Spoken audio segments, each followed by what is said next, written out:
Your tongue is one of the strongest muscles in your body relative to its size. During waking hours, it operates continuously, positioning food, shaping speech, pressing against your palate during nasal breathing, clearing debris from your teeth. It never fully rests while you are conscious, because the motor cortex maintains a tonic background signal to the hypoglossal nerve, the 12th cranial nerve that drives the muscles of the tongue, keeping the tissue slightly forward and upward in the oral cavity. When you lose consciousness, that tonic signal drops. The hypoglossal motor output falls with the general reduction in voluntary motor drive that accompanies sleep onset. The tongue loses its forward bracing tension. Gravity, now unopposed by the motor system that was holding the tongue against the palate during the day, pulls the tissue posteriorly and inferiorly. In a person lying supine, the most common sleeping position, the tongue falls backward toward the posterior pharyngeal wall.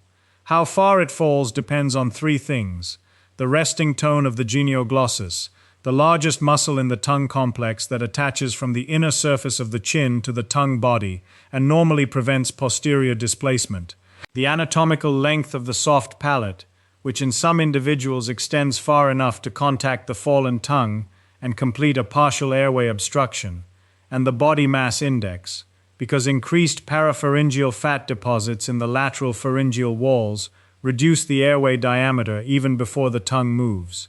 Most people know that snoring involves the tongue. Fewer know that the tongue's position during sleep determines which route air takes into the lungs for the entire night, and that this route choice has consequences that reach from blood chemistry to brain waste clearance in ways that are measurable on MRI and in blood panels the morning after. The tongue has two positions available in sleep. In the first, it maintains contact with the palate, pressed upward and forward, keeping the roof of the oral cavity as a mechanical anchor. In this position, the soft tissue of the tongue does not fall far enough to significantly narrow the nasopharynx, and air routes preferentially through the nose. In the second, it falls away from the palate entirely. Gravity wins, the posterior tongue drops toward the pharynx, and the path of least resistance for incoming air shifts from the narrow nasal passages to the wider, shorter oral route. These two positions produce two entirely different physiological states across 8 hours of sleep. The differences are not subtle. If you're enjoying this story so far, don't forget to hit the like button and subscribe. Drop a comment telling me where in the world you're watching from. I love hearing from you. The nasal passages are not simply a longer route to the lungs. They are a processing system.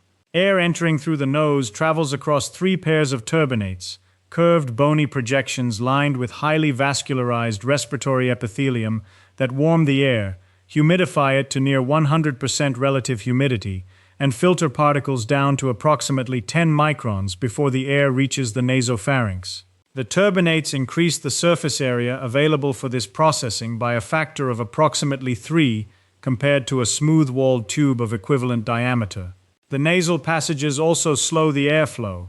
The combined cross-sectional area of the two nasal passages is smaller than the oral cavity, which means air must accelerate through the nose and then decelerate in the nasopharynx, creating a slight positive pressure at the end of each exhalation that helps keep the smaller airways of the lungs from collapsing. This positive end expiratory pressure from nasal resistance is not incidental. It is one of the mechanisms through which nasal breathing maintains lung volume overnight.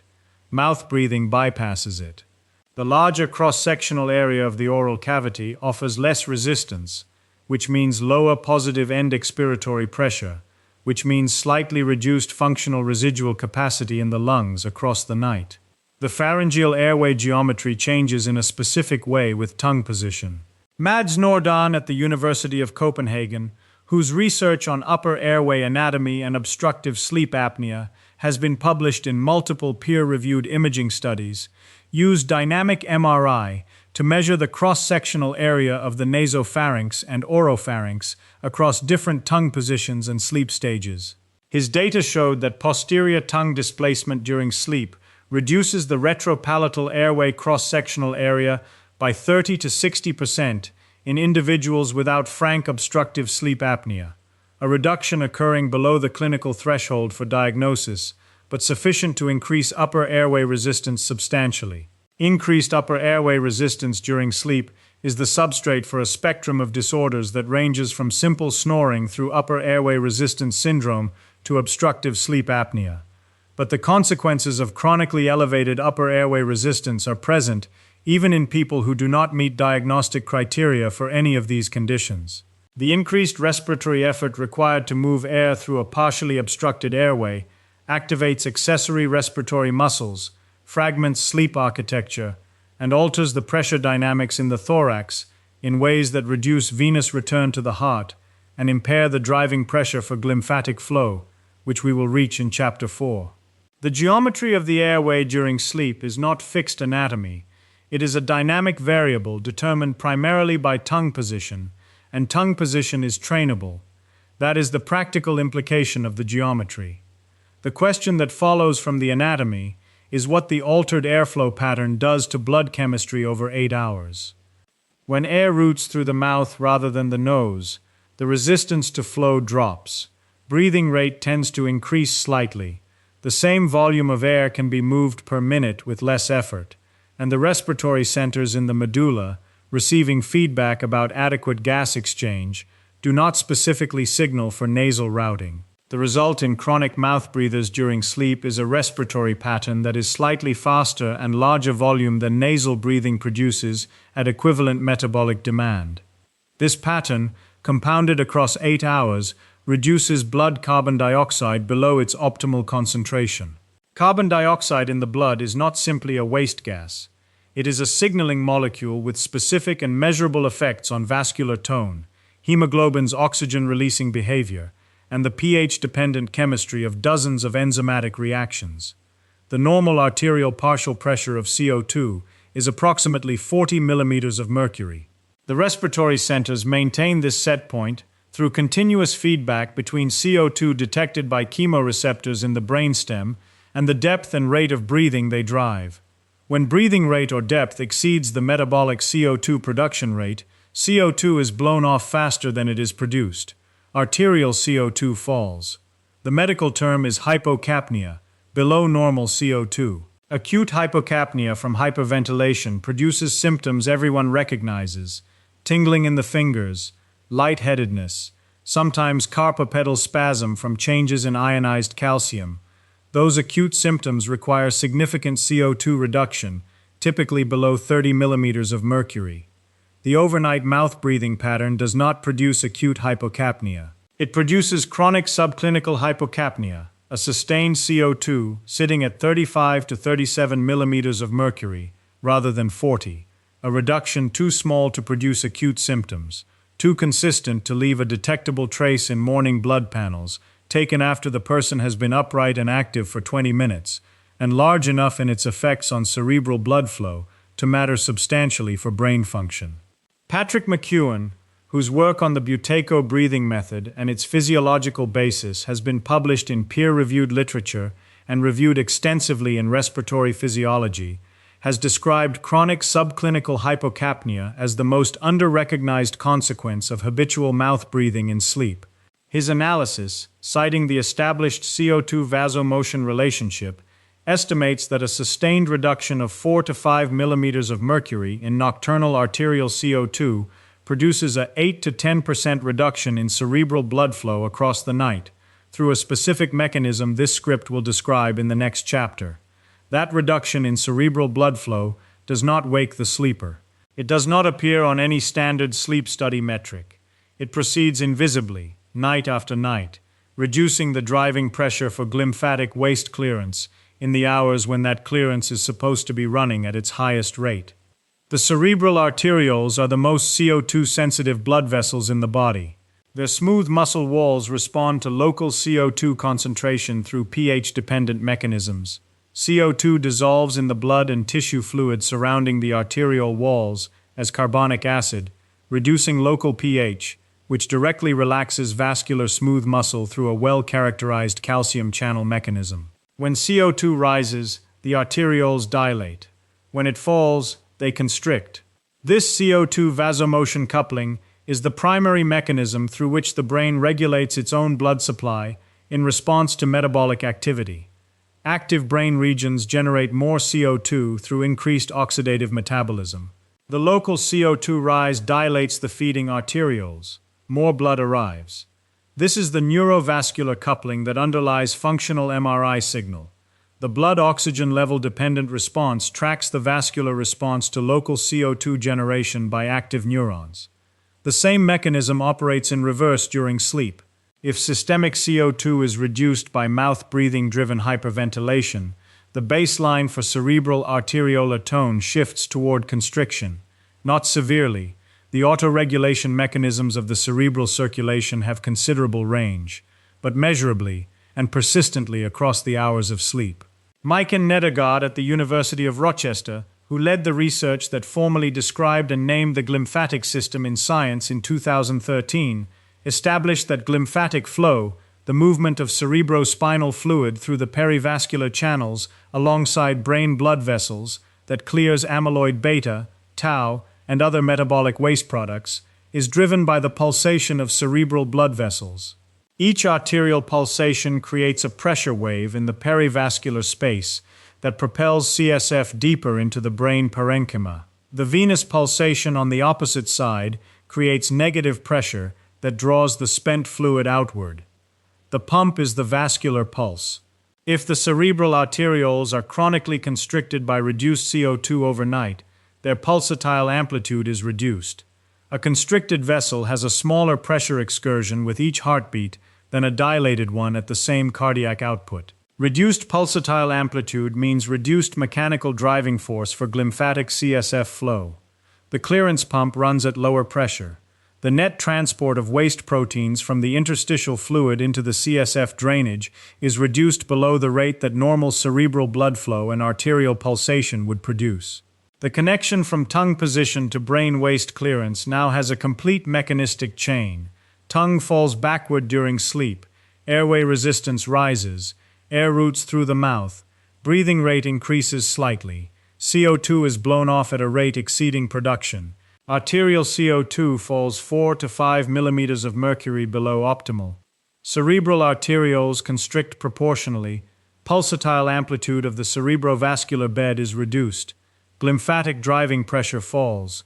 Overnight amyloid beta and tau clearance is impaired compared to what nasal breathing at normal CO2 would produce.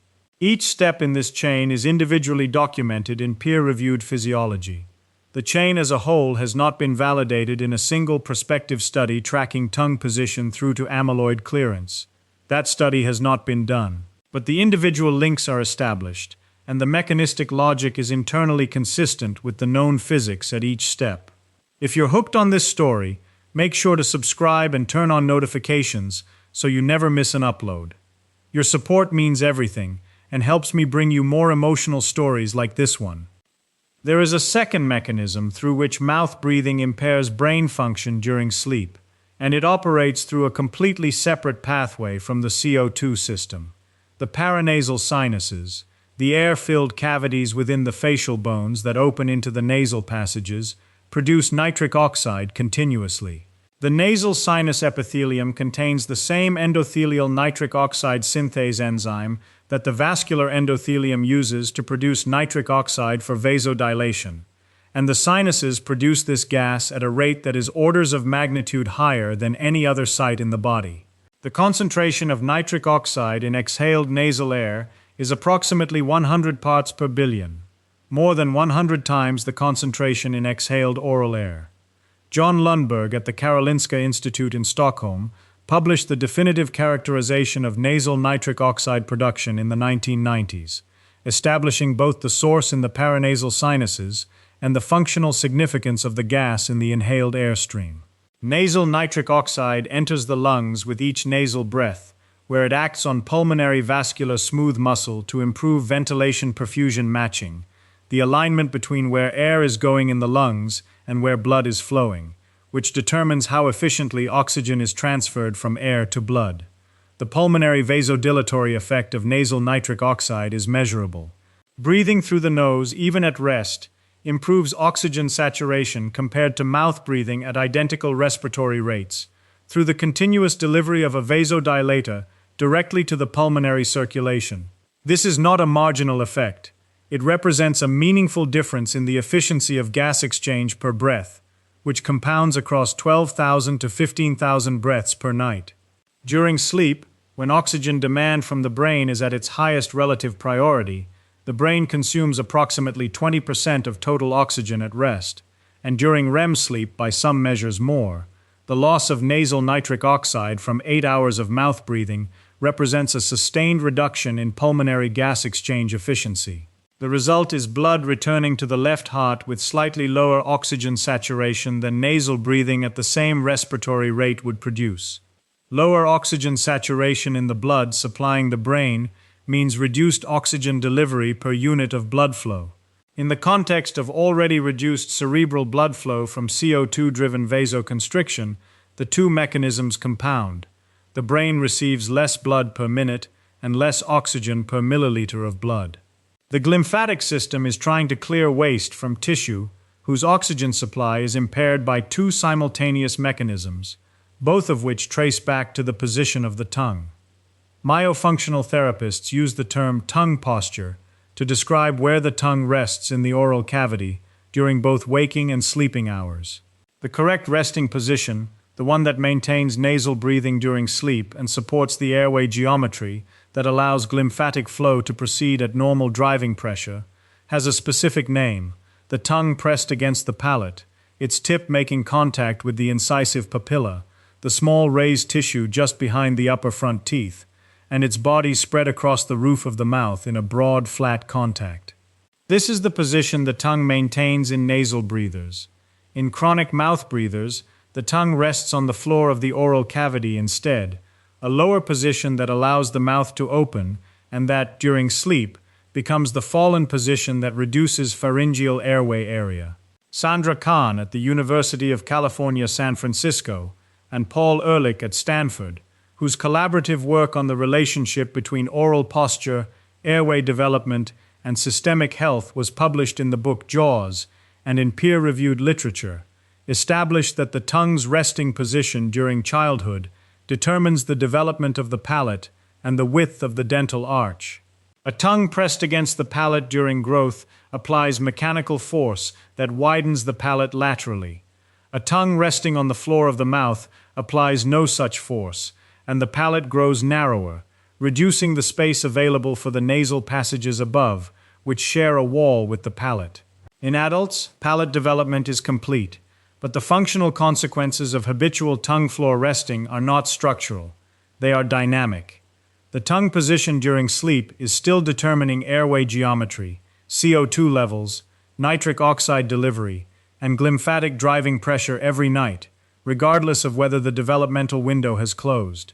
The specific changes that occur when the tongue achieves and maintains palate contact during sleep are measurable. Nasal breathing restores the full nasal CO2 to approximately 40 millimeters of mercury during sleep in individuals who were previously chronically below this level. Cerebral arteriolar tone normalizes at the set point the CO2 system maintains during nasal breathing. Glymphatic pulsatile driving pressure recovers toward the levels Nedergaard's group documented in their animal studies under normal sleep conditions. Pulmonary nitric oxide delivery resumes with each breath, improving ventilation perfusion matching and oxygen saturation per breath. These changes do not require any structural modification to the airway, any pharmaceutical intervention, or any device beyond the myofunctional training that teaches the tongue to find and maintain its correct resting position. The mechanism is available through repositioning alone. The question is whether and how quickly the tongue can be trained to stay in the correct position through the unconscious hours of sleep. The tongue does not maintain its position during sleep through conscious effort. The motor cortex is not available for voluntary control during sleep, as the REM paralysis system described in the reference video makes clear. Tongue position during sleep is a function of the baseline resting tone of the genioglossus and the other tongue muscles, which is determined by the habitual resting position the muscles have been trained to hold during waking hours. Myofunctional therapy, the clinical discipline that addresses oral motor dysfunction, works on this basis. By training the tongue to rest against the palate during waking hours, consistently enough that the muscle memory transfers to the reduced motor drive state of sleep, The tongue finds its correct position overnight, without any conscious input from the sleeper. Joy Moeller, a myofunctional therapist whose clinical protocols have been validated in peer-reviewed studies of sleep-disordered breathing, described the fundamental exercise as suction hold. Place the tongue tip against the incisive papilla, spread the body of the tongue against the palate, create a gentle suction between tongue and palate that requires active muscle engagement, and hold for 30 seconds. The suction distinguishes correct palate contact from simply touching the tip to the spot. It requires the genioglossus and the intrinsic tongue muscles to actively maintain broad palatal contact rather than merely pointing. Moeller's clinical data, published in the International Journal of Orofacial Myology, showed that patients who completed a structured myofunctional therapy program of 4 to 6 months showed measurable reductions in apnea-hypopnea index, the primary metric of obstructive sleep apnea severity, with reductions of 50% or more in some patient populations. The mechanism was not structural. The airway anatomy had not changed. The tongue muscle tone during sleep had changed sufficiently to prevent the posterior displacement that was narrowing the airway.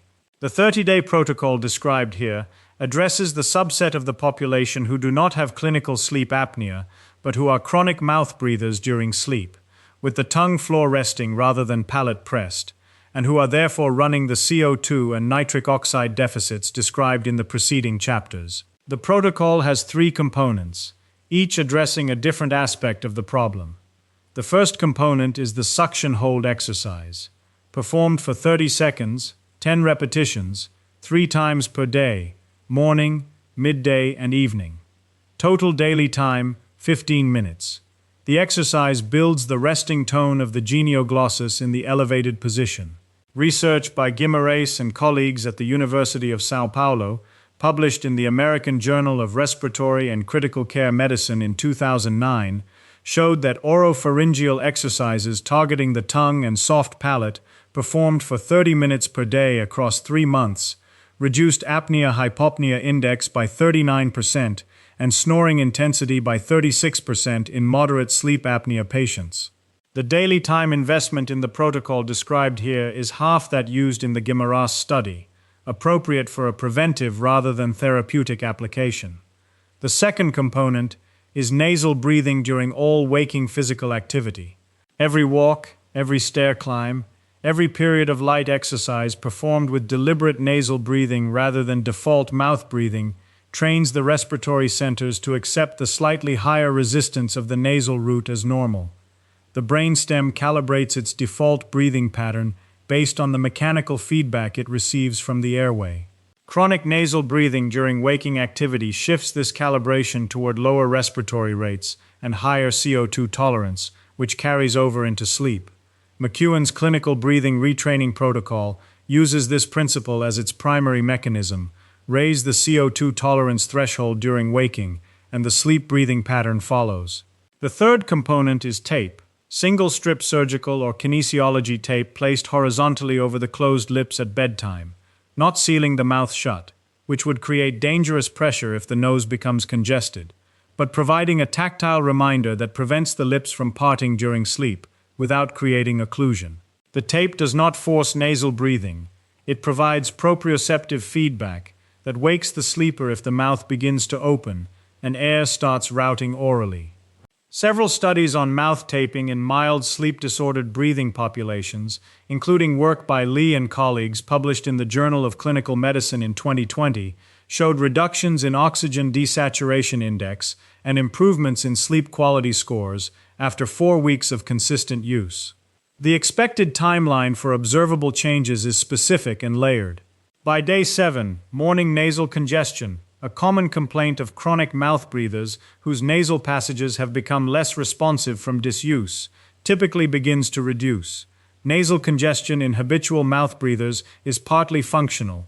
The nasal turbinates downregulate their blood supply when chronically bypassed. Consistent nasal breathing reestablishes the blood flow and humidity that keep the nasal passages clear. By day 14, morning brain fog, the slow cognitive startup that many people attribute to poor sleep quality, typically begins to improve. This is the CO2 normalization effect. Overnight CO2 is now running closer to 40 millimeters of mercury instead of 35 to 37. Cerebral arteriolar tone is more relaxed. Glymphatic driving pressure is higher, and the overnight waste clearance that the previous pattern was impairing is running more effectively. By day 30, the tongue has accumulated enough waking hours practice in the suction hold position that its baseline resting tone in the elevated position has measurably increased. Overnight recordings using simple pulse oximetry typically show improved average oxygen saturation and fewer desaturation events in individuals who were previously mouth-breathing during sleep. The structural change in the airway has not occurred. The muscular change in the tongue that determines what the airway does during sleep has.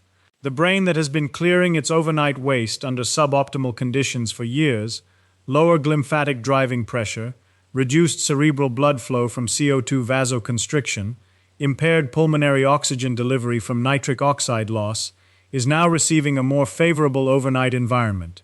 Not because of any intervention in the brain itself, because the tongue, 70 grams of muscle at the floor of the mouth, has been taught where to rest.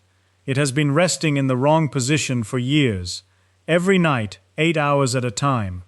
The mechanism by which that position impairs brain maintenance during sleep is now mapped, from the airway geometry to the blood chemistry to the cerebrospinal fluid dynamics to the molecular clearance of the proteins whose accumulation predicts cognitive decline. The tongue finds its correct position. The airway stays open. The nose filters and conditions the air. CO2 holds at 40 millimeters of mercury. The cerebral arterioles relax to their physiologically correct diameter.